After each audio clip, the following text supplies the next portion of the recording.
watch new things, movies, dramas, anything they can find. And if they don't find it, they use websites. They use their hands. You know what I mean to say, that using your hand, you do that shit that is master. You know what I'm gonna say, because people want to escape that and they want to release dopamine, because they don't want to do the work, don't want to do the labor. They want to be in their comfort zone, and for that cheap dopamine, they use their hands. They watch different websites. They know different categories, but they can't do a simple work. Not to learn, not to do movements, not to do a physical activity. Now think about it, Arth Thorfinn in Vinland Saga, a story that's really beautiful about how one choice, whether it's made because of your ego, your anger, your emotions, that can change your whole life. A decision at a young age doesn't affect one moment, but it affects your entire timeline. It's the real lesson. Underneath this whole video, a single decision at a young age doesn't just affect one moment. It becomes Thorfinn's path of vengeance as a boy shapes decades of consequences before he finally chose a different path, a peaceful life. That a moment of impulse, and that the the decision made on that imp- momentary impulse can shift your entire life, your entire perspective. Ronaldo's 18-year-old self didn't know where he was standing and where he was. Most people never do in the moment.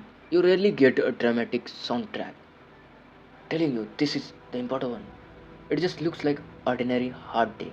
That's what makes it dangerous, and that what makes the decision so important. Here is the psychology behind why so many talented people quit right before the door opens. It's not usually a lack of ability. It's what psychologists call the discouragement point. The moment effort has been sustained long enough that the payoff feels theoretical, but the exhaustion feels completely real. Talent doesn't protect you from that moment. If anything, talented people hit it harder because they expected results sooner. That's the thing is, what stands in the way becomes the way forward. Not motivational poster language. Oh, there is a saying that the suffering often comes not from the hard thing itself, but from our attachment to how quickly we think the hard thing should end. Ronaldo, by every account from people who trained with him, was famous for staying after sessions ended to keep shooting free kicks alone. Not because the club demanded it, because he would made peace with the fact that the work was the point, not just outcome. That's the actual skill that separates the legend from the forgotten talent, not raw ability, the willingness to keep showing up on the days when showing up doesn't feel like it's working. Now, think about it. You are planning to gain aesthetic physique like 8 pack abs or 1% body fat. You are very energetic in first week, but after 1 week, you completely disappear. That gym membership and every your talk that feel like shit. So if getting an aesthetic physique was easy within 1 month, everybody would have that. But showing up every day when you don't feel like it, that where that body, that 1% body comes in the show. So you need to be relentless in your efforts. We keep asking, what if Ronaldo had quit at 18? Like the scary outcome is that football loses something, that code that everyone worships, that everyone idolizes, that everyone has become the fan of his zoo, that celebration, that discipline, that consistency. Football wouldn't have lost anything. It could recognize as missing. You can't miss a trophy that was never real to in the first place. A Champion League would have crowned other winners. There would be another places, another players, another countries. The Ballon d'Or would have gone to other names, other players. The sport simply would have continued because it always does. The person who would have lost everything is Ronaldo himself. Not the fame, not the money, the specific, irreplaceable experience of finding out what he was actually capable of. The capability to achieve everything if your mind accepts that reality. So if you don't believe that you are capable enough, you can't do that. It just moves on with whatever version of you want to be shown, that what you think, and You do the action. The version you shows up. The only person who ever really knows what was lost is you, because you know your capability is the best. Just you need to remind yourself that who you are. Because constant nagging, constant criticizing, constant opinion of people, you have really lost your ability. That's their saying. And after listening to them again and again, you think the same. So you first need to know your identity. Ronaldo isn't talking about the I am the best, I am the best, I can do it just for himself. That's he is building his own identity. That whatever people would say that he is gone old, he can't do it, he is the worst, he needs to retire. That's the way to repel that identity. That's why he said that. He has the affirmation, that visualization thing. That's just to create his identity. That's the small part of becoming the great, to show up every day. So here is the hard truth. This video has been circling the whole time. You have already had your version of Ronaldo's 18-year-old moment. Might be not today, maybe later. Maybe more than once. A point where continuing felt disappointing. That you wanted to quit. You wanted like this is all shit. I don't want to do this anymore.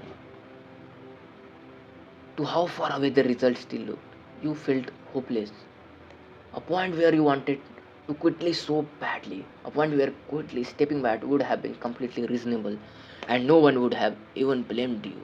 Some of you pushed through it, some of you are in the middle of that thing tonight watching this video instead of sleeping because some part of you is looking for a reason to keep going. And some of you already quit and now you're not here to be told that was weak. Not every fork leads to a ballon d'or, and not every road not taken by mistake. Some doors are worth closing. But some of you know, somewhere honest inside yourself, that you could have gone far enough, that you have the capability, that you would have done that.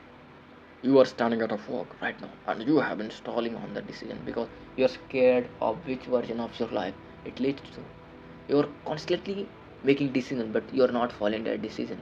You are making more plans, more and more plans. You are arranging everything, but you are not acting. Your action is missing. Here is the part that should actually give you something to hold on to. Ronaldo at 18 didn't know what he was going through, that he would become the greatest player of the next 2 decades. He just knew the alternative. Going home felt worse than the discomfort of staying. That's usually a decision like this requires. Not certainly about the outcome, just enough clarity about which discomfort you are willing to live with. Jumps clear, put it in atomic habits that every action is a small vote for the type of person you wanted to become. Ronaldo's early mornings, his solo free kick season, his refusal to go home. They weren't proof he already knew he would be great. They were votes cast without proof for a version of himself that he hadn't made. That it's a saying that the version of yourself, for every action, there is an alternate dimension that you exist. You don't need the guarantee before you cast the vote.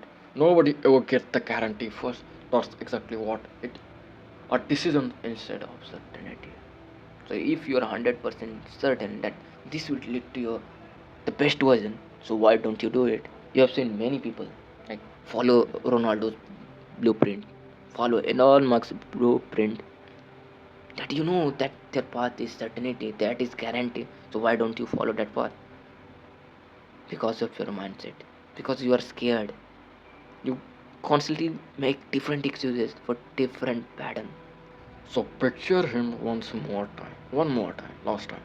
18 years old, cold, foreign city, a bench he would tired of sitting on, a phone call home that would have been so easy to make, telling his mother he was coming back, that I'm coming back. He didn't make that call. Not because he could see the trophies from there, he couldn't. Nobody can see that far ahead. He made the choice because some part of him had already decided who he was going to be, long before the world agrees with him.